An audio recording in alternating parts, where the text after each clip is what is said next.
45장 1절부터 보시겠습니다. 요셉이 시종하는 자들 앞에서 그 정을 억제하지 못하여 소리질러 모든 사람을 자기에게서 물러가라 하고 그 형제들에게 자기를 알리니 그때 그가 함께한 다른 사람이 없었더라. 우리 45장의 그 내용은 지금 가족을 초청하는 그 요셉의 사건으로 제목이 잡혀져 있습니다. 지금 요셉이 자기의 그 가족들을 초청한다고 하는 그 의미는 좀 더 그 남다른 의미가 있어요. 우리 마태복음 2장 15절을 보시게 되면 헤롯이 죽기까지 거기 있었으니 이는 주께서 선지자로 말씀하신 바 애굽에서 내 아들을 불렀다 함을 이루려 함이니라.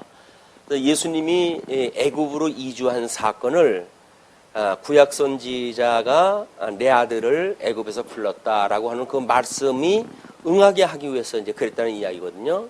그럼 언약 자손은 필연적으로 지금 애굽에 내려가야 됩니다.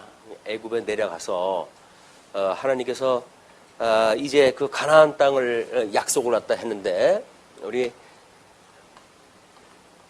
이 약속한 땅이 그 가나안 땅 아닙니까?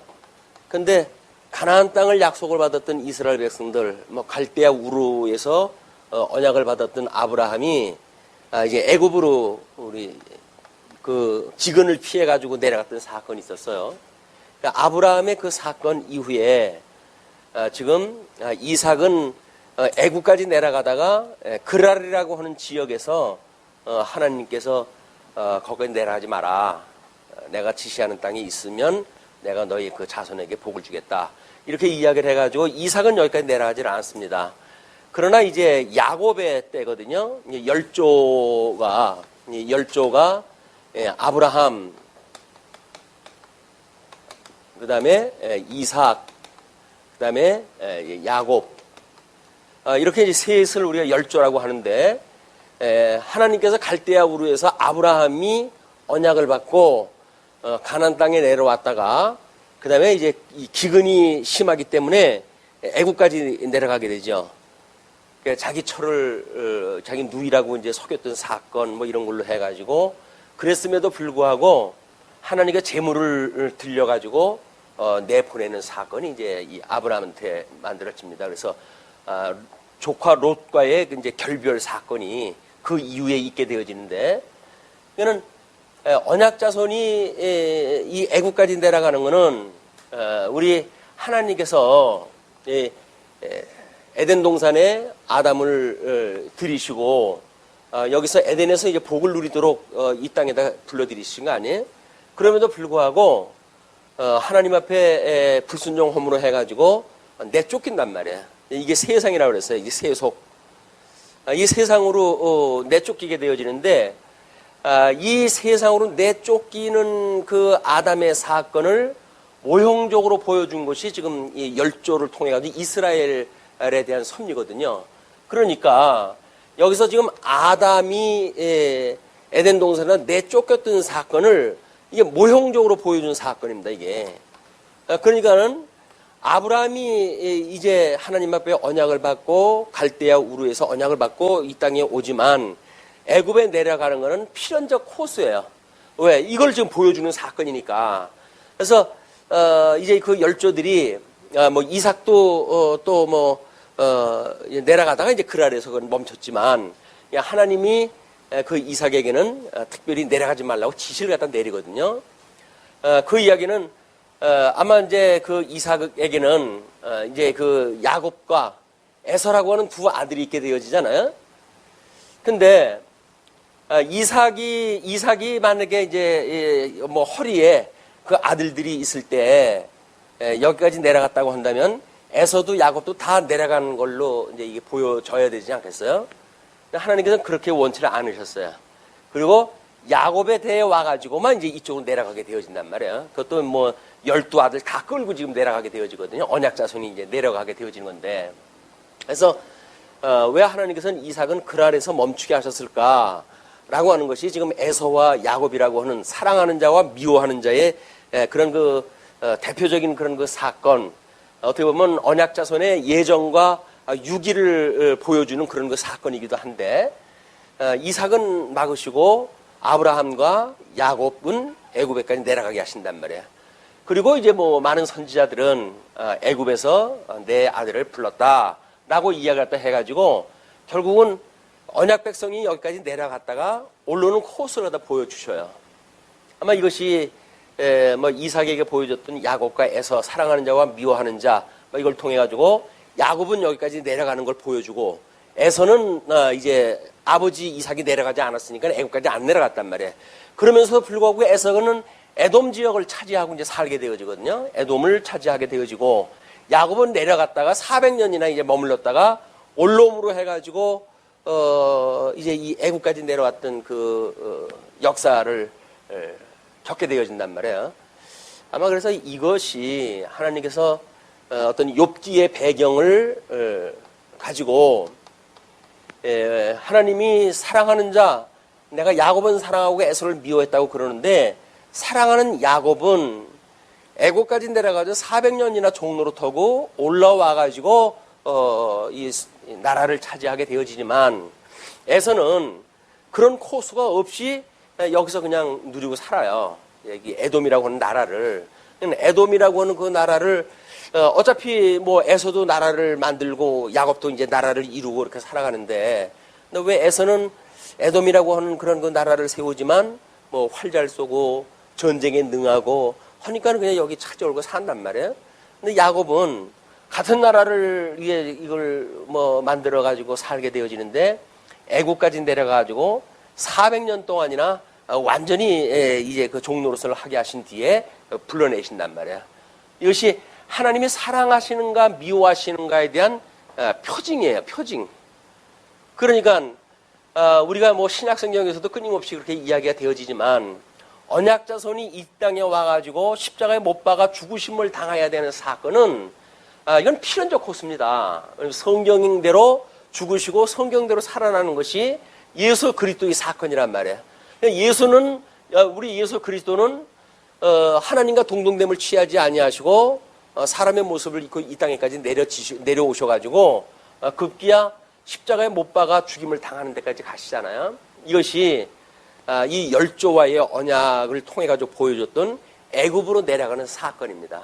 우리 이 땅에 오셔가지고 결국은 그들에 의해서 십자가에 못 박아 죽임을 당하시는 이거 예수님의 십자가의 사건, 이거를 증거하기 위해서 우리 예수님이 이 땅에 오셨을 때 이 예수님으로 하여금 애굽까지 내려가게 하시는 거예요. 왜? 이제 그 왕이 죽이려고 하니까 그 죽임을 피해가지고 애굽까지 내려갔다가 너를 죽이려고 하는 자들이 다 죽었다. 너 올라가라. 라고 해가지고 갈릴리 지역 쪽으로 이제 올라가지 않습니까? 이거는 예수님이 이렇게 되어질 걸 보여주는 모형적인 사건이고 아담에 이루어졌던 그런 그 모형적인 사건이 지금 소개가 되어지는 거다. 이렇게 되어지게 되면 우리 열조에게 보여줬던 애굽행의 그런 그 역사는 이제 전 우주적으로 에덴 동산에서 내쫓겼던 인생들이 그 노아의 방주를 통해 구원을 받았지만 다시 이제 열방으로 흩어지고 그래가지고 결국은 예수 그리스도가 아니면 구원의 길이 없도록 만들어지는 역사. 이것이 하나님의 나라를 이루는 사건이고 하나님의 의를 이루는 사건입니다. 그러니까는 그냥 이야기 중심으로 본다고 하면 뭐 형들 만났고 형들이 사화도 이제 했고 그렇게 했으니까 그냥 아버지 뭐 여기 좀 풍년되는 거 좀 먹을 것이 있고 하니까 아버지를 모시고 사는 거라고 한다면 당연한 일인 거예요. 그냥 자연스러운 그 일이에요. 근데 가나안 땅을 약속받았던 그 야곱이 자기의 식솔들을 다 끌고 애굽까지 내려간다는 그 이야기는 불순종 아닌가요?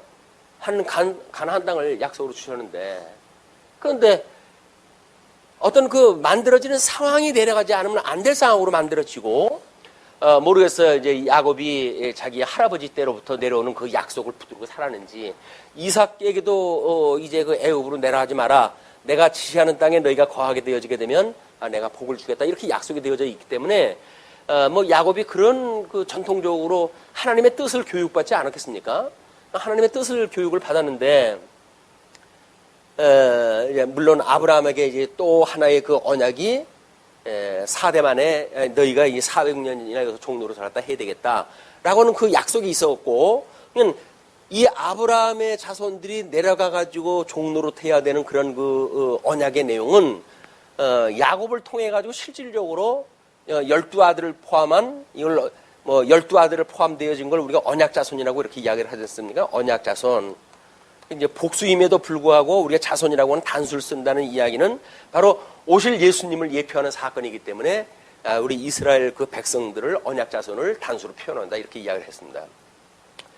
자, 그러면 이렇게 하나님께서 애굽으로 내려가야 되는 그 약속을 하신 것도 이루어져야 되겠고, 그리고 이 에덴 동산을 내쫓겼던 그런 그 사건을 모형적으로 보여주는 사건도 포함이 돼야 되겠고, 그리고 4대 만에 나와야 될 어떤 그런 그 이유가 있으려면 가족이 전부가 내려가지 않으면 4대 만에 올라올 사건이 없습니다. 뭐 그때 올라오게 되면 올라오겠죠. 근거로 해가지고 여기 자기 부모가 다 살고 있는데 형제가 며칠 내려갔다고 한다면 올라올 거 아니겠어요? 근데 자기 식소를 다 끌고 70명이 내려가 버려요. 그 이야기는 다시 여기 근거지가 없다는 겁니다. 근거지가 없이 전부 내려가는 거야. 그러니까 여기서 400년 동안이나 종로로 탈 수가 있는 여건이 만들어지는 겁니다. 뭐 우리 이제 성령이 오시고 예루살렘으로 가지고 온 성도들이 모여가지고 그렇게 생활을 갖다 할 적에도 마찬가지죠. 하나님께서 그들로 하여금 그런 뭐 믿음이 좋아가지고 그 사람들이 거기서 살았다고 봐야 되는가? 아니면 뭐 다 뭐 나름대로 식소리도 남겨놓고 왔을 터인데 성령의 어떤 그런 그 권능을 입고 그들이 돌아가는 걸 갖다 멈춰요. 그래놓고 거기서 어떤 초기 교회의 모습을 갖다 보여준단 말이야. 초기 교회의 모습이 뭐 유무상통하는 이런 그 모습. 그래서 지금도 많은 사람들이 이때 있었던 유무상통의 시대를 꿈꿔요.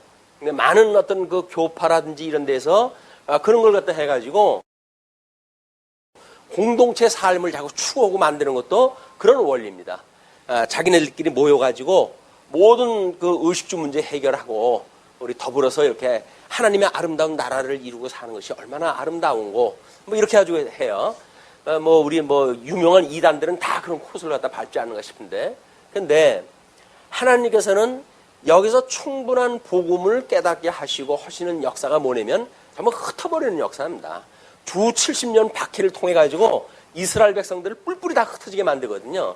그 이야기를 모으시고 그렇게 유무상통하는 것이 목적이라고 한다면 그렇게 해가시질 않겠죠. 그런데 왜 유무상통하게 하시다가 끝내 그들을 전부 흩어버리고 마는가? 그것이 땅끝까지 이르러 복음이 증거되게 하기 위한 기초작업이란 말이에요. 이 애굽으로 내려간 것도 마찬가지입니다. 12아들이 내려가가지고 여기서 이 애굽이라고는 대국인데 이 대국 앞에서 이들이 보호 아래 4대 만에 적어도 장정만 60만이라고 하는 그 숫자로 해가지고 출애굽이 되잖아요. 뭐 우리가 통상 이야기하는 그 60만의 이야기입니다. 이 60만의 출애굽이 되어진단 말이에요. 그 이 인구가 가나안 땅에 산다고 한다면 이렇게 될 수가 없죠. 근데 애굽이라고 하는 데 가가지고 이 약속이 이루어져요. 그러니까는 이것이 순종이냐 불순종이냐 뭐 하나님의 불이냐 의냐 이런 그 개념으로는 이게 통하지 않습니다. 하나님의 뜻이 이루어진다는 이야기는 지금 뜻대로 되어지니까 이게 하나님의 의가 이루어지는 거 아니에요?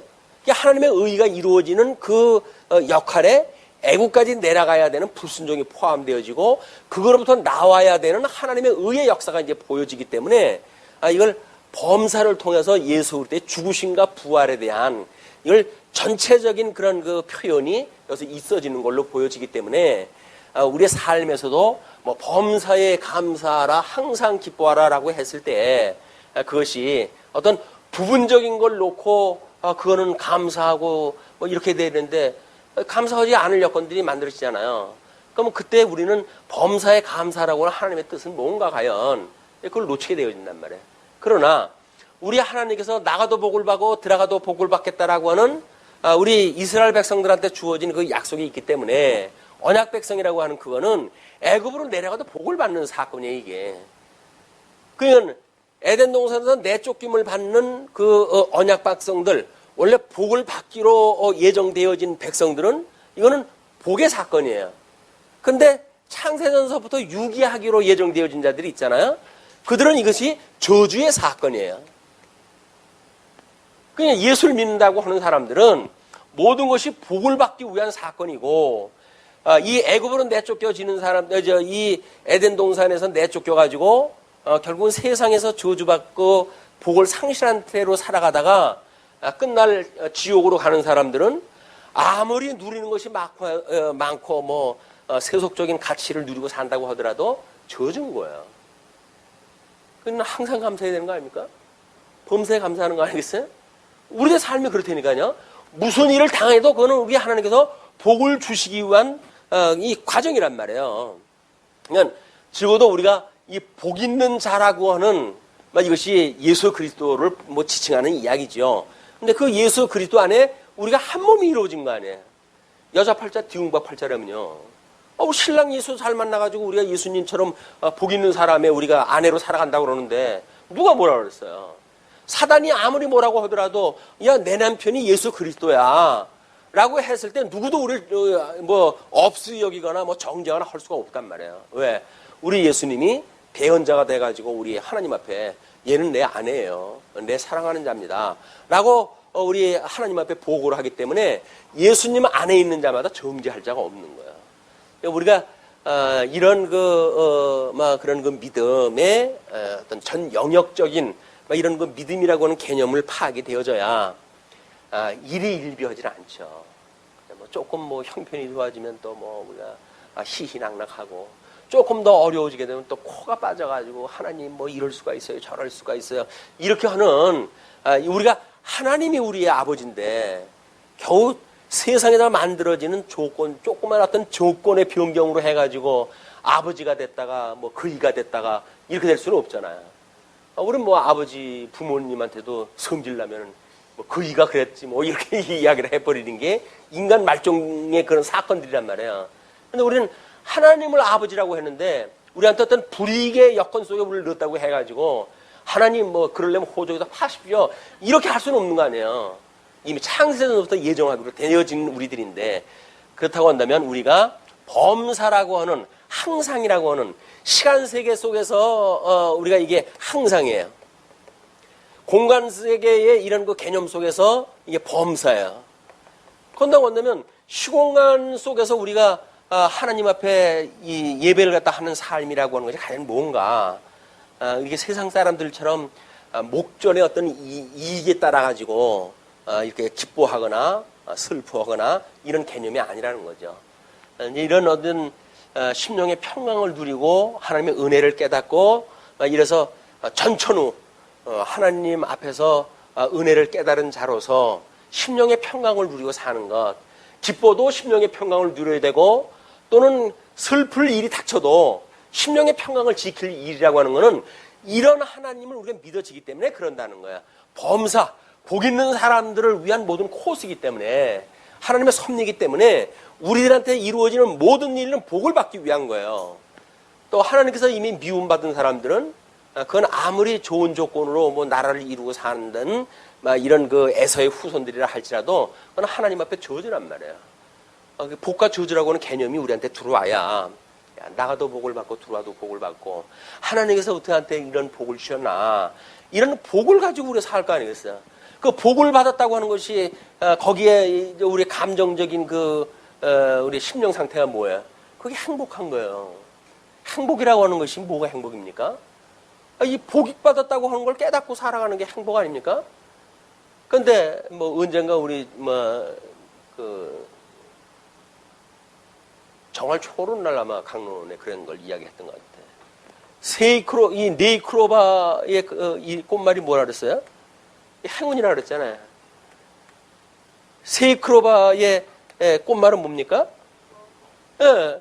그러면 아니 우리는 널려져 있는 게 행복 아닙니까? 지금 이 클로버 밭에 가면 널린 게 세입자리예요. 전부 행복한 거야 이게. 근데 거기서 전부 짓밟으면서 못 찾아요? 행운을 찾는 거예요 내 입자리를. 아니 이렇게 코 막고 답답할 일이 없어. 세입자리가 전부 행복인데, 그러니까 세입자리를 갖는 것이 정말 행복인 거예요. 근데 사람들은 이 행복을 놓치고 행운을 찾아가지고 세입자리의 행복을 다 짓밟고 다니는 거예요. 내 입자리 어둡나. 행복한 우리 성도를 이 섭리하시는 우리 하나님의 모든 섭리는 복 있는 자 예수 그리스도로 인해 가지고 우리는 만사가 이 복을 누리고 사는 사람들이거든요. 근데 이걸 깨닫지 못하니까 어디 뭐 건 없나 해가지고 기우기우 거는 거예요. 행운이 없나 행운이 없나 해가지고 내가 가지고 있는 복을 누리지를 아니하고 행운을 찾아가지고 우리는 뭐 우정 이런 행복을 상실한 삶을 산다고 한다면 분명히 이건 복 있는 사람이 아니겠죠. 복 있는 사람은 세 입자리 크로바 인생인 거예요. 불행한 사람들은 네 입자리 크로바야. 그래가지고 행복을 짓밟으면서 겨우 어떤 돌연변이로 해가지고 네 입자리가 나오는 거 아닌가요? 원래는 크로바는 세 입자리예요. 거기에 돌연반이 어떤 병신입니다. 꽃 중에 크로바 중에 병신이에요. 네 입으로 나는 게 그걸 찾아가지고 행운이라고 이야기를 한단 말이에요. 우리 인생이 다 이렇게 살아요. 근데 우리는 이미 성경을 통해 가지고 나는 복 있는 자야 라고 하는 정의가 떨어져 버렸어요. 하나님이 우리 아버지야, 복 있는 자 예수 그리스도가 우리 신랑이야 라고 하는 것이 다 이미 성경을 통해서 확인되어졌으니 우리가 어떻게 성경신학적으로 이 실천신학을 이해할 것인가, 이거는 매우 중요한 일입니다. 알고도 뭐 어떤 사람이 바다에서 풍랑을 만나는데 그래가지고 뭐 사흘을 뭐 헤맸다는 거예요. 사흘인가 뭐 며칠을 일주일이나 헤매가지고 끝내 기갈을 못 견디고 죽었는데 그가 죽은 장소가 어딘지 압니까? 파도에 밀려가지고 밀물까지 들어왔어요. 그럼 밀물 위에서 죽은 거예요. 기갈로. 우리가 그렇다니까요. 아니 민물 쪽으로 들어왔으니까 정신만 있으면 그냥 퍼먹고 살면 기갈을 면할 거 아니겠어요. 근데 그냥 풍랑을 만나가지고 거기가 민물인지 뭐 바닷물인지 분별도 못하고 기갈로 해가지고 죽었대요. 만들어낸 얘기겠지만 인생사가 그렇다는 겁니다.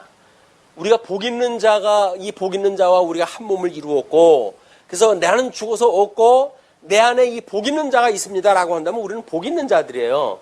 행복한 사람들이라고요. 행복하십니까? 당신은 행복하십니까? 이단들이 또 묻는 것처럼 당신은 구원을 받았습니까? 이런 거 묻는 것처럼 당신은 행복하십니까? 이런 거 묻는 사람이 있다고 그랬나요? 누가 물을 것도 없어요. 예수 그리스도 복 있는 자와 연합되어진 모든 성도는 사실은 복 있는 자입니다. 이 복을 누리는 거예요. 행복한 상태예요. 행복. 그런데 사람들은 예수를 믿어가지고 이 행복을 추구한단 말이에요. 왜 예수를 믿습니까? 나는 행복하기 위해서 예수님을 믿습니다. 이렇게 이야기를 해요.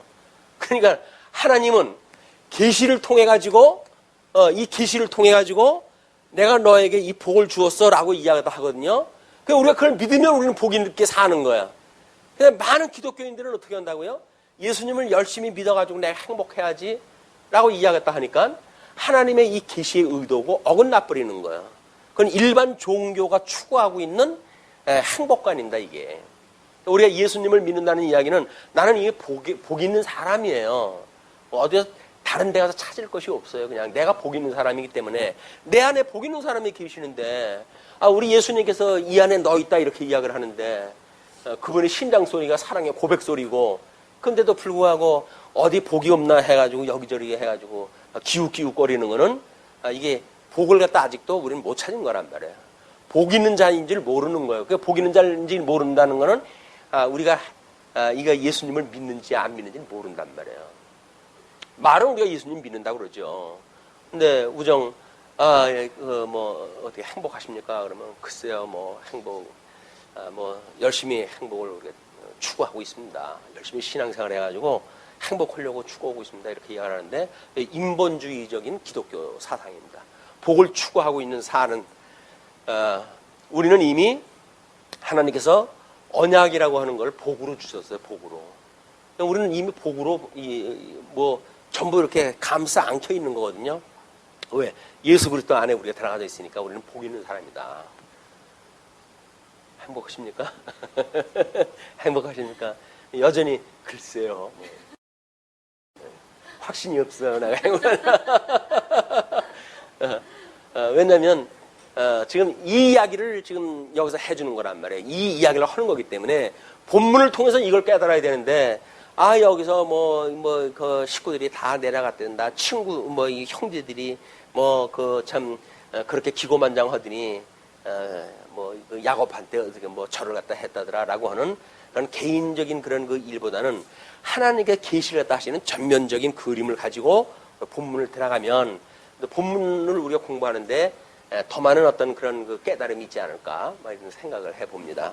자, 그러면 45장 그 1절서부터 4절까지가 자신을 밝히는 요셉이에요. 요셉이 시종하는 자들 앞에서 그 정을 억제하지 못하여 소리질러 모든 사람을 자기에게서 물러가라 하고 그 형제들에게 자기를 알리니 그때에 그와 함께한 다른 사람이 없었더라. 형제들만 남고 다른 사람 다 물리친 거예요.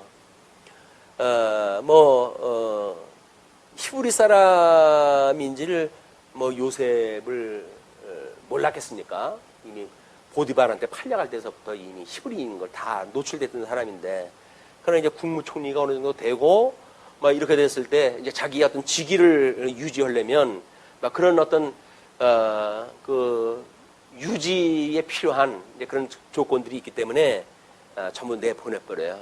그래서 그 사람들 있는데 울고 그러면 채신 떨어지잖아요. 국무총리가 울고 그러면 채신 떨어지니까 그 사람 통치권자로서 다른 사람 다 물리치고, 그리고 가정지 정을 가지고 가족들에 대한 정을 나누는 일이 우는 거예요. 이제 거기서 울어요.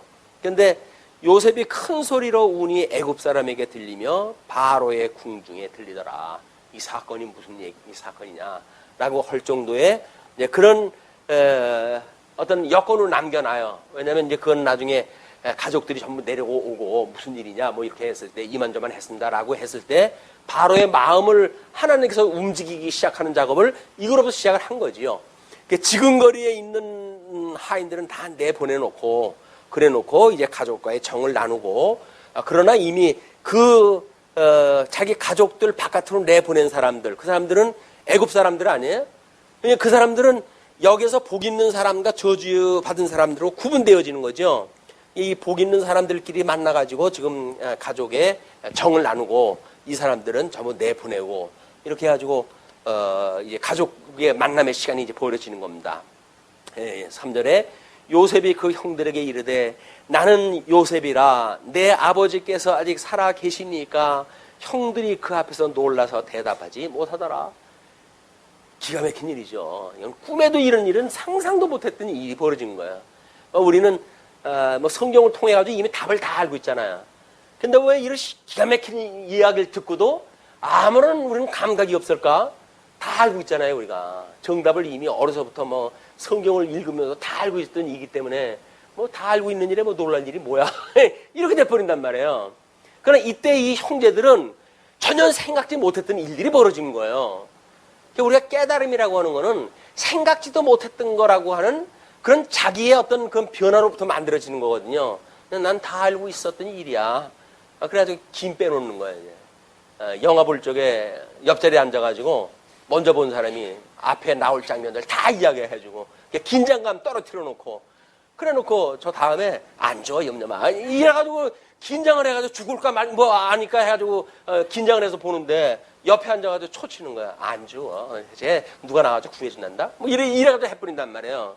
그런 답을 알고 있기 때문에 긴장감이 없는 거거든요. 이 인생살이는 믿음이라고 하는 그거는 알고 있기 때문에 되어지는 것. 이거는 믿는 사람이든 믿지 않는 사람이 다 그냥 마음 놓고 살아갑니다. 그런데 이 복 있는 사람들은 내가 복이 있다고 하는 것 때문에 우리가 이 안정적인 심령의 평강을 누린단 말이에요. 조건이 평강할 수 있는 조건인 줄 알아가지고 평강을 누리는 것이 아니라 우리는 이 복 있는 사람이라고 하는 자기의 그런 정체성, 하나님을 아버지라고 부르는 내가 아들이야. 우리 예수님이 우리의 신랑 되시는 분이야. 라고는 믿음 때문에 우리가 평강을 누려야 되는데 그것 때문이 아니라 살만한 환경이니까 답을 이미 알고 있으니까 라고 하는 그거는 우리들한테 감동이 안 돼요. 그거는 믿지 않는 사람도 그 정도는 다 감동받고 살아갑니다. 우리 예수님 앞에 살아가는 우리 그 사도들이 끊임없이 예수 그리스도와 하나님으로조차 은혜와 평강이 함께 있을지어다. 너희에게 영원히 함께 있을지어다. 이렇게 그 축복 기도를 하는 이유는 바로 그거예요. 우리 하나님과 예수 그리스도로 말미암아서 이분으로부터 쫓아나는 은혜와 평강 때문에 우리가 그러는 거지 주어지는 환경 때문에 그러는 것이 아니다. 우리는 환경 때문에 행복해지는 줄 알잖아요. 환경 때문에 행복해지는 줄 알고 자꾸 추구를 갖다 하는 거야. 이 추구를 갖다 하기 위해서는 전력을 갖다 이제 우리가 경주를 갖다 해야죠. 아, 예수님 믿는 거 조금 뒤로 미루고 돈 좀 벌고 충분히 번 다음에 내가 교회 나갈게요. 뭐 이렇게 이야기를 하는데 하나님의 언제가 기다려 주실는지 모르죠. 본인들 그렇게 생각한단 말이야. 근데 우리는 행복한 사람이니까 예수를 믿는 거예요. 행복한 사람으로 믿어지기 때문에 이렇게 우리 계시가 되어졌기 때문에 그걸 믿는 사람들은 그냥 행복한 거예요. 그리고 행복한 가운데 우리는 우리의 삶을 그냥 살아가는 것 뿐입니다. 우리는 행복을 추구하는 것이 아니에요. 그래서 행복을 추구하는 사람들은 이거는 불신자들, 하나님을 믿지 않는 자리라고 한다면 이 행복을 깨달은 사람들, 이런 거 깨달은 사람들은 우리는 하나님을 경외하는 것이 목적인 거예요. 주어지는 환경을 통해 가지고 하나님의 영광을 돌리기 위한 것이다. 그러니까 우리는 영광을 돌리는 것이 목적이고 이 사람들은 행복을 추구하는 것이 목적이에요. 근데 기독교의 어떤 그 목적도 마찬가지입니다. 우리한테 예수님을 믿으면 뭐 돈을 벌어요, 뭐 형통하고 잘 돼요, 뭐 이렇게 말한다는 이야기는 불신자들의 이야기인 거예요, 이게. 우리는 행복을 추구하는 사람들이 아니라 행복한 사람들이기 때문에 하나님을 경외한단 말이에요. 경외하는 일로 우리는 가는 것이다. 그러니까 우리는 믿음의 생활이라고 하는 이 이야기는 경외로 연결이 되어지지 어떤 이 불신자들처럼 이런 행복을 추구하거나 이런 쪽으로 가는 게 아니다. 우리 신앙생활의 본질을 우리가 좀 파악이 되어져서 그냥 뭐 예수님 믿고 살아가는데 이만하면 여기가 천국이죠. 찬송 부를 때처럼 뭐 그 어디나 하나님 나라라면요. 그 어디나 초가상간이나 어디나 그 어디나 하나님 나라라면요. 예수님을 믿으면 아니 그런데 왜 하나님 나라가 왜 우리들한테 이렇게 눈물을 빼는 곳이란 말이에요 이게. 그러니까 그 예수님을 안 믿는 거예요. 그냥 뭐 이렇게 와가지고 찬송도 배우고 뭐 이렇게 했기 때문에 찬송할 때는 찬송 부르고 이렇게 하지만 이런 믿음의 찬송이 아니라 그냥 가사를 읽어가면서 세상 노래 불러도 부르는 거예요. 가사 말은 너무 좋지 않습니까? 거기 하나님 나라라고 그러고 내가 택한 백성이라고 그러니까 얼마나 좋아요. 근데 그걸로 해가지고 우리가 찬송을 갖다 부르는데 그 찬송이 믿음으로 부르는 찬송이 아니라 행복을 추구하기 위한 찬송이 돼버리고 만다고 하면 우리는 하나님의 영광 계시가 목적 안에 세상을 만드시고 하나님을 계시했던 이 목적이 뭡니까? 이 목적이 이 영광 선포예요. 영광 선포. 그러니까 하나님을 깨달은 사람들은 영광 선포가 되어졌으니까 그 영광을 찬양하는 것이 이 택함을 받은 백성들의 반응이라니까요. 근데 우리는 여전히 예수님을 믿으면서도 복을 추구하고 뭐 이런 그 이야기는 이 기독교의 본질이 왜곡되어진 거란 말이에요. 근데 이 까다로운 이야기를 누가 듣습니까? 우리니까 이 이야기를 하고 살지. 다른 사람들이 이야기 못 알아들어요. 이게 우리 복 있는 사람의 특징이란 말이야. 우리는 그래 맞아 이렇게 아주 이걸 반응을 하지만 이쪽에 이걸 가지고 열심히 추구하는 사람들한테 이야기하다 되면 무슨 소리냐 그게 이래가지고 이 행복을 추구하는 행복 추구권을 박탈한다 이래가지고 돌멩이 던질 일이죠. 돌 맞아라 하여 돌 던져야지. 그렇게 항론하게 되면 귀에 듣긴 소리를 갖다 해야 되니까 열심히 신앙생활하면 하나님께서 복을 부어주십니다. 복을 부어준다고 이렇게 해요. 우리는 이미 복 있는 자야. 복 있는 자기 때문에 예수님을 믿음으로 해가지고 복 있는 자가 확인되어졌고 확인되어졌기 때문에 우리는 행복을 누리며 사는 사람이란 말이에요. 자, 4절에 이제 형들이 그렇게 요셉이 형들에게 이르되 내게로 가까이 오소서 그들이 가까이 가니 이르되 나는 당신들의 아우 요셉이니 당신들이 애굽의 판자라. 여기에 이제 담력이 있으면 뭐 참 사화하고 이렇게 되어질 텐데 가슴이 철렁했을 거예요. 아, 이젠 끝이구나. 우린 끝났다 이제. 이게 언약자손이라고 하는 그런 믿음을 가지고 뭐 이 아버지 때로부터 이런 복음의 원리를 깨닫고 했으면 하나님께서 이 일이 있으려고 우리를 여기까지 인도하셨구나. 이렇게 해가지고 우리는 소망을 이제 보게 될 거란 말이에요. 그런데 그런 믿음이 없으면 이제 내 인생 끝났구나. 이렇게 되어질 거야. 그러니까는 우리 이삭이 죽었을 때, 야곱이 죽었을 때 그 나머지 형제들이 뭐라 합니까? 아버지가 우리들 참 이렇게 잘 돌보라고 이렇게 하셨다. 우리를 버리지 마라. 이렇게 사정을 하잖아요. 형들의 염려하지 마소서. 당신들은 나를 팔았지만 하나님께서 나를 일찍이 이쪽에 당신들을 위해서 예비한 장소로 나를 보냈을 뿐입니다.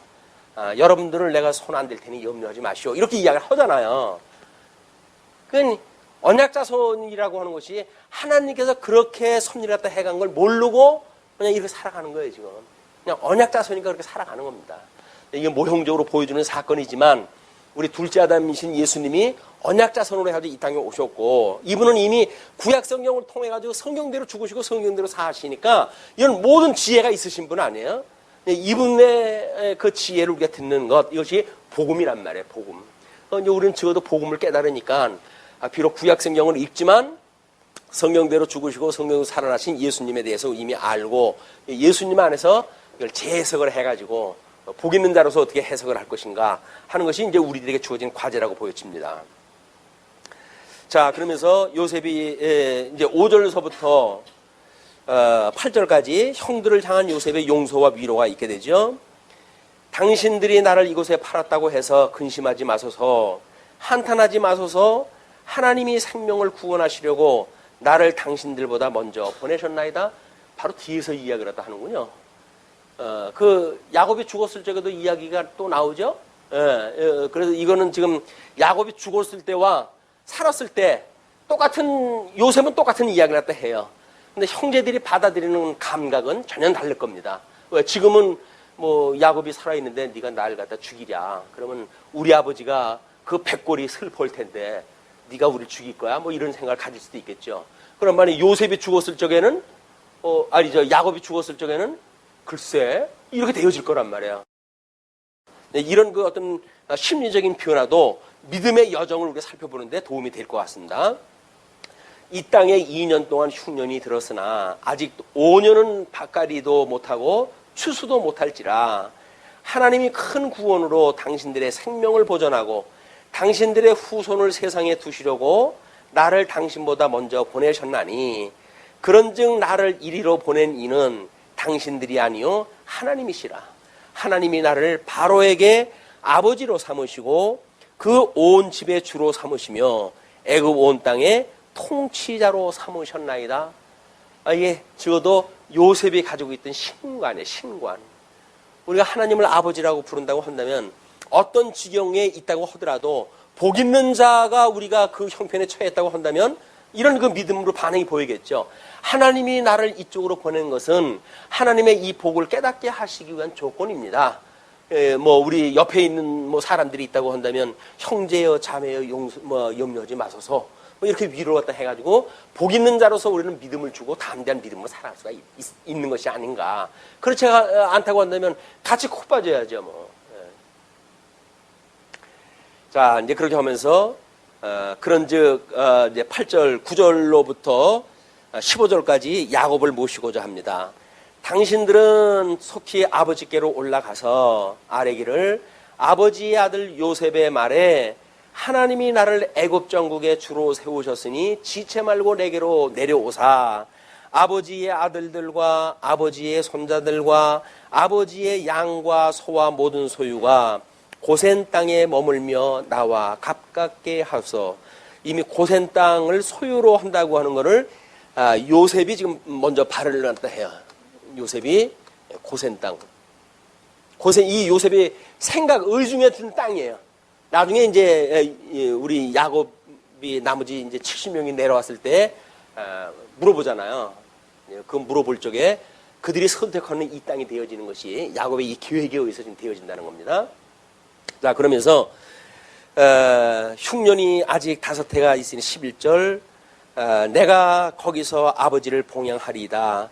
아버지와 아버지의 가족과 아버지께 속한 모든 사람에게 부족함이 없도록 하겠나이다 하더라고 전하소서. 이거 복음 아닌가요? 우리 예수님이 잃고 여기서 죽어져 있는 상태로 살던 사람들 아닌가요? 근데 지금 이 사람들은 기근이 5년이나 계속되어진단 말이에요. 가나안 땅에 살면 살 소망이 없는 사람들이에요. 근데 지금 가나안 땅에 있는 사람들한테 일리 내려오게 하소서. 그래서 그 극한 가뭄을 피할 수 있도록 내가 봉양을 갖다 하겠다고 아버지한테 이야기하십시오. 이렇게 이야기를 합니다. 당신들의 눈과 내 아우 베냐민의 눈이 보는 바 당신들에게 이 말을 하는 것은 내 입이라. 당신들은 내가 애굽에서 누리는 영화와 당신들이 본 모든 것을 다 내 아버지께 아뢰고 속히 모시고 내려오소서 하며, 예수님이 하나님과 동등됨을 취하지 아니하시고 이 땅에 낮아진 그런 그 예수님이 아니었다고 한다면 우리가 어떻게 여기에서 이 복을 누리고 충분히 언약 자손이 번창할 때까지 여기서 있다가 하나님 나라가 도래하는 걸 우리가 볼 수가 있겠어요. 이거는 하나님께서 예수님을 보내주셔가지고 우리를 구원할 것을 지금 예표적으로 보여주는 사건이란 말이에요. 당신들은 내가 애굽에서 누리는 영화와 당신들이 본 모든 것을 내 아버지께 아뢰고 속히 모시고 내려오소서 하며 자기 아우 베냐민의 목을 안고 우니 베냐민도 요셉의 목을 안고 우니라. 이 두 형제가 지금 목을 어긋대고 우는 거야. 그러니까 12아들의 4명의 아내로부터 얻은 그 아들들 아닙니까? 그래도 그 안에 베냐민하고 이제 이 요셉하고 둘은 죽고 못 사는 그런 관계예요. 그러나 하나님께서 12지파를 나누실 때 가나안 땅 들어가가지고 베냐민은 결국 유대 지파 주변에 있음으로 해가지고 베냐민 반 지파가 구원에 이르게 되어지고 나머지 이 요셉의 그 식솔들 이들은 북쪽 이스라엘에 있어가지고 결국은 망하게 되어지는 그런 그 섭리를 하나님께서 해 가십니다. 이것이 이제 하나님께서 또 해 가시는 또 다른 그런 이제 섭리의 그 목적이 있죠. 그런 걸 우리가 이거 뭐 전체적인 모자이크를 잘 살펴보듯이 살펴볼 그 이유가 있는 겁니다. 요셉이 또 형들과 입맞추며 안고 우니 형들이 그제서야 요셉과 말하니라. 드디어 말이 이제 형제로서의 그런 그 말이 진행이 되어지는 겁니다. 그러면 16절로 20절 바로가 야곱 가족을 초청을 했다 합니다. 요셉의 형들이 왔다는 소문이 바로의 궁에 들림에 바로와 그의 신하들이 기뻐하고, 그러니까 궁중까지 그 울음소리가 들렸다 그러지 않았어요? 그러니까 궁중에서 뭔 일이냐, 뭐 수군수군대고 뭐 이제 그랬을 거 아니겠어요? 근데 그 지근거리에 있던 사람들은 그걸 다 아니까 이제 뭐 지네들이 아는 정보를 뭐 이야기하고 해도 그것이 바로의 귀까지 들어간 거예요. 근데 요셉의 형들이 왔다는 소문이 바로의 궁에 들림에 바로와 그의 신하들이 기뻐하고 바로는 요셉에게 이르되 내 형들에게 명령하기를 너희는 이렇게 하여 너희 양식을 싣고 가서 가나안 땅에 이르거든 너희 아버지와 너희 가족을 이끌고 내게로 오라. 내가 너희에게 애굽의 좋은 땅을 주리니 너희가 나라의 기름진 것을 먹으리라. 이때 바로는 요셉이 국무총리니까 선의로 그 이야기를 다 했겠죠. 그러나 바로가 애굽의 지금 어떤 그 제국의 황제인데, 제국의 황제가 자기 나라 치리하는 그 지역에 들어오는 사람들은 다 누구예요? 전부 자기 백성이 돼버리는 거예요. 그러니까 그거는 뭐 먹고 사는 어떤 그 먹거리를 피할 수 있는 조건은 되지만 그 사람한테 있어서는 많은 사람들을 뭐 받아들이는 거 아니에요? 나라의 어떤 그 요소가 더 확대되어지는 거란 말이에요. 그러니까 자기의 만족을 위해 가지고 기뻐하고 그들을 용접을 했다 하는 거지. 뭐 그것이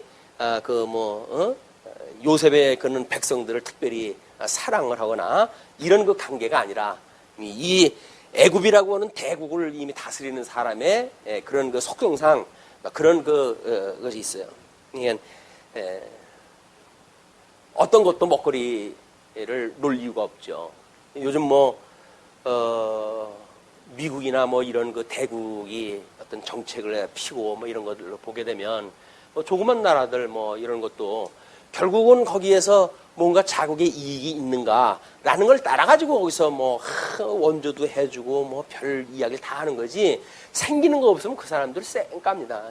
현대 우리 아이들 용어로 쌩까버려요. 그 사람들 그래서 미국 놈 믿지 말고 소련 놈에게 속지 말고 이런 얘기가 있잖아. 일본 놈들에게 다시 일어난다. 일본 놈은 다시 일어난다. 미국 놈에 믿지 말고 소련 놈에 속지 말자. 이렇게 해가지고 옛날 그 6.25 시절에 그런 이야기가 돌았다는 거예요. 그러니까 우리들의 어떤 자국민의 안정과 그다음에 이런 번영을 위해 가지고 우리들이 생각을 갖다 해야지. 이런 그 다른 나라를 갖다 의지하고 거기서 뭐나 좀 얻어먹고 살겠다든지 이런 거는 아무런 의미가 없어요. 지네들한테 이익이 없는데 왜 우리들한테 왜 줍니까? 인도주의적인 차원이라고요? 아니야. 우리한테 받을 것이 없으면 안 줘요. 태평양에다 그냥 버릴 망정 안 줍니다. 예, 우리 하나님의 나라의 백성도 마찬가지죠. 하나님 나라의 백성, 그걸 보여주는 주님의 몸된 교회, 그것도 마찬가지예요. 이것을 무슨 다른 데서 도와준다고 해가지고 이런 거 아무런 의미가 없어요. 하나님 말씀을 일용할 양식으로 삼고 우리들이 하나님 나라의 백성이라고 하는 자존감을 가지고 우리가 크든 적든 간에 이 교회 생활을 해야지. 다른 사람이 오면 좀 나아질까? 돈 많은 사람이 우리 교회에 오면 참 좋을 텐데. 어떤 교회는 돈 많은 사람이 와가지고 교회에 땅도 준다는데 우리 교회는 왜 그런 사람도 안 와? 이런 생각을 하신다고 한다면 하나님이 얘네들이 아직도 정신 덜 차렸네 이렇게 할 거예요. 그런 건 믿을 필요 없어요. 돈 있는 사람이 자기가 어떻게 돈 번 돈인데 그걸 왜 우리한테 줍니까? 그럴 이유가 없으니까 그런 기대도 하지 마세요. 없으면 없는 대로 살면 되는 거지. 돈 많은 사람이 와가지고 땅 많은 사람이 요즘 두고 가기 정말 힘들어가지고 어디 좋은 일 삼아 주려고 하는 사람들이 지천에 있을 텐데 왜 아니겠어요? 노령화 사회에 아들놈한테 주니 이놈들 싫고 이건 보람된 일이라 내가 쓰면 좋겠다 이런 생각 가지고 있는 사람은 꽤나 많이 있습니다. 어느 날 때가 되면 그런 분 보내줄지 몰라요. 근데 우리가 코묻은 돈 아껴가지고 교회당을 지어야지 이런 생각 할 필요 없어요. 하나님이 주신 형편 주시는 거대로 우리가 살아가면 된다. 이런 믿음 가지고 살아가는 것이 행복한 거지. 그런 그 조그만 돈에 행복 다 뺏기고 그리고 행복 추구한다고 해가지고 나는 어려운 가운데 이렇게 하는데 쟤는 왜 모른 척 한다는 거야? 이렇게 해가지고 시기하고 질투하느니 그거 해가지고 모르겠다는 거예요. 이게 행복을 누리지 못하고 그 행운을 찾아가지고 모르겠다는 겁니까? 아무런 의미가 없어요. 지금 우리 예수 그리스도와 함께 우리 복을 누리는 것, 행복을 누리는 것 이것이 지혜다. 자, 이제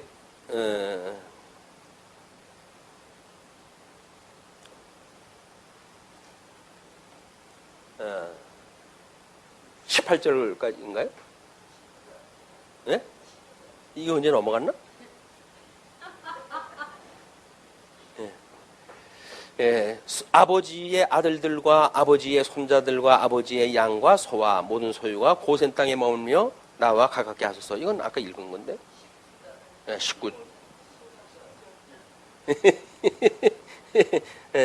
16절에서부터 그 이야기를 했던 거죠. 이제 궁예 그 이야기가 들렸고, 그냥 바로는 요셉에게 이르되 내 형들에게 명령하기를 너희는 이렇게 하여 너희 양식을 싣고 가서 가나안 땅에 이르거든 너희 아버지와 너희 가족들을 이끌고 내게로 오라. 내가 너희에게 애굽의 좋은 땅을 주리니 너희가 나라의 기름진 것을 먹으리라.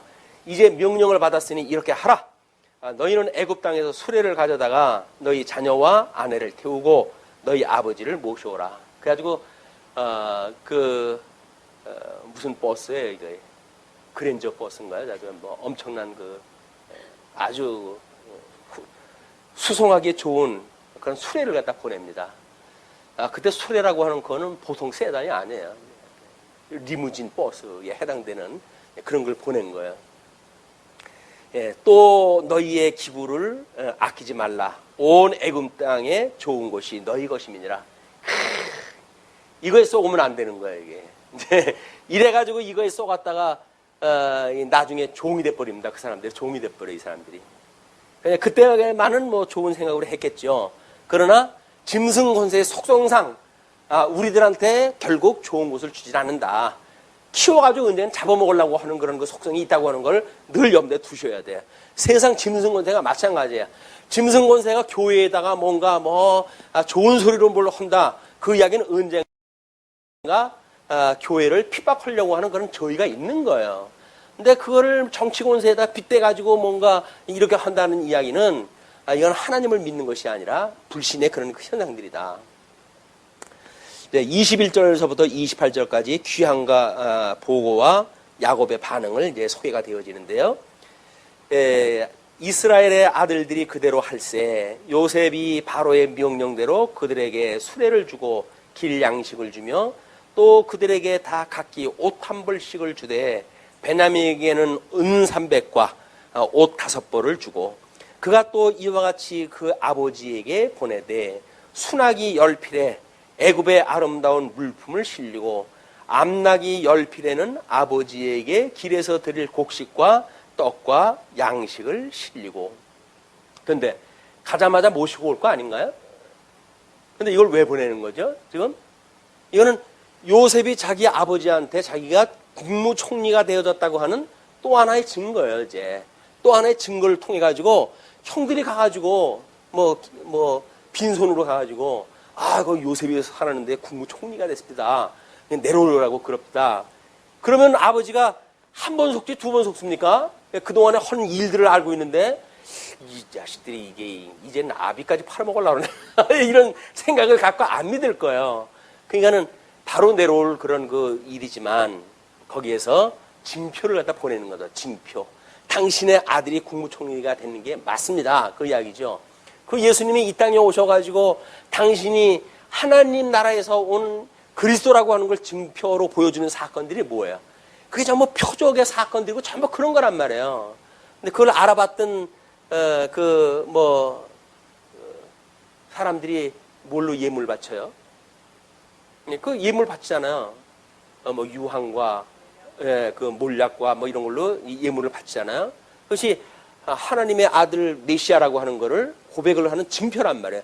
그 사건이 중요한 것이 아니라 다른 사람들이 그 기사를 보았을 때 그리스도가 맞네 라고 하는 걸 우리도 믿잖아요. 이걸 우리도 믿는데 동시에 살던 야곱이 자기 아들들이 아무리 못 믿을 놈들이지만 그렇게 싫어오고 그러는데 그 시절에 어떻게 수레에다가 그런 걸 싣고 와요. 그러니까 그들의 말을 믿을 수가 있게 되어지는 거예요. 내 아들이 국무총리가 되어졌구나. 우리 하나님의 아들 예수님이 세상 권세 이제 장악을 하려고 이 땅에 오셨구나. 이걸 알 수 있는 사람들이 예수를 따르고 그리고 수종을 들기 시작을 한 거예요. 거기에 예수님을 믿었던 사람들의 귀부인들이 꽤나 있었습니다. 귀부인들까지 섬겨요. 예수님을. 12 제자들하고 함께해서 그 일들을. 또 그들에게 다 각기 옷 한 벌을 주되 베냐민에게는 은 300과 을 5벌을 줬다고 그래요. 이제 300이라든가 5벌이라든가 이런 그 일들 숫자에 대한 거는 나름대로 그거를 이제 어떤 숫자를 대입을 갖다 시켜가지고 나름대로 신령한 해석을 한다고 그러는데 부질없는 이야기입니다. 어떤 이런 복음적인 의미를 깨달았다고 한다면 그거는 그때 당시에 넉넉한 그런 그 인사를 갖다 했구나 그 정도의 이해도 하시면 되지 5번은 어떻고 300번은 어떻고 이런 거는 의미가 없어요. 우리 욥기에서 이야기하는 것처럼 열의 숫자와 3의 숫자 이런 어떤 기계적인 배열 같은 거 이런 것들은 어떤 그런 하나님께로부터 말미암았다고 하는 사실을 표현하기 위한 것이지 그 숫자에 특별한 의미를 갖다 두는 것은 우리가 성경을 잘못 푸는 쪽으로 빠지기가 쉽습니다. 이거는 가는 데까지만 우리가 가는 게 좋겠다. 그가 또 이와 같이 그 아버지에게 보내되 순하기 10필에 애굽의 아름다운 물품을 실리고 암나기 10필에는 아버지에게 길가에서 드릴 곡식과 떡과 양식을 실리고 이에 형들을 돌려보내며 그들에게 이르되 당신들은 길에서 다투지 말라 하였더라. 왜 당벌 갖다 했을까요? 예. 아마 지금 그 아버지의 것이 있고 뭐 이런 뭐 따로 그 지목이 있잖아요. 이제 그를 독립세대가 되어진 거 아닙니까? 이 아들들은 이미 성장해가지고 자기 아들들이 또 있어요. 그렇게 되어지면 세대주 아닙니까? 세대주라고 한다면 자기 재산 따로 챙길 만한 이유가 있는 거예요. 그래서 아들들이 성장하게 되어지게 되면 아비 곁을 떠나게끔 되어져 있는 겁니다. 그 세대가 이루기 때문에 하나님께서는 언약 자손을 만들기 위해서 지금 특별히 이렇게 섭리했다 하시지만 뭐 우리 아담한테 하나님께서 이 약속을 다 하셨을 적에는 장성하게 되면 아비 곁을 떠난다 이렇게 이야기를 다 하는데 이렇게 세대가 이루어지게 되면 자기 식구를 내리사랑이라고 그러는데 자기 아들이 굶는 걸 갖다 어떻게 봅니까? 아버지 거 훔쳐라도 자기 아들 먹여야지. 이 인간은 어쩔 수 없는 이게 인지상정인 거예요. 그래서 이제 그 요셉이 형들한테 그 다투지 말라고 이렇게 이야기를 합니다. 그러면서 그들이 애굽에서 올라와 가나안 땅으로 들어가서 아버지 야곱에게 이르러 알려 이르되 이 이쁜 소식을 요셉이 지금까지 살아있어 애굽 땅 총리가 되었더이다 하고 보고났다 했어요.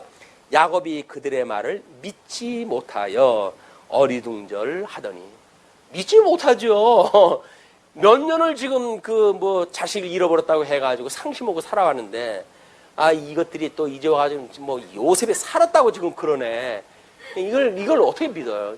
믿지 못하고 어리둥절하더니 그들이 또 요셉이 자기들에게 부탁한 모든 말로 그에게 말하매 그들의 아버지 야곱은 요셉이 자기를 태우려고 보낸 수레를 보고서야 기운이 소생한지라.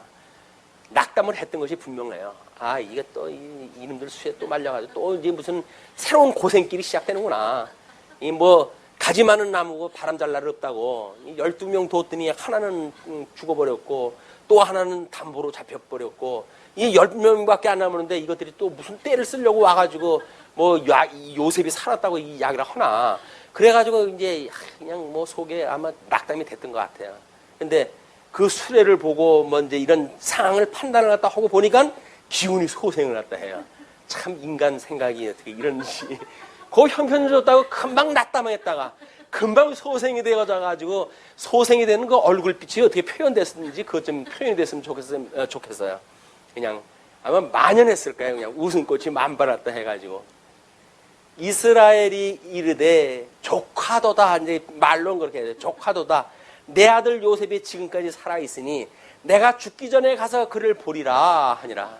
내려갈 수 있는 충분한 조건이 되어지는 거예요. 그러니까 금지옥엽 그 아들이 살아있다니 내 그놈만 보고 죽는다고 하면 여한이 없다.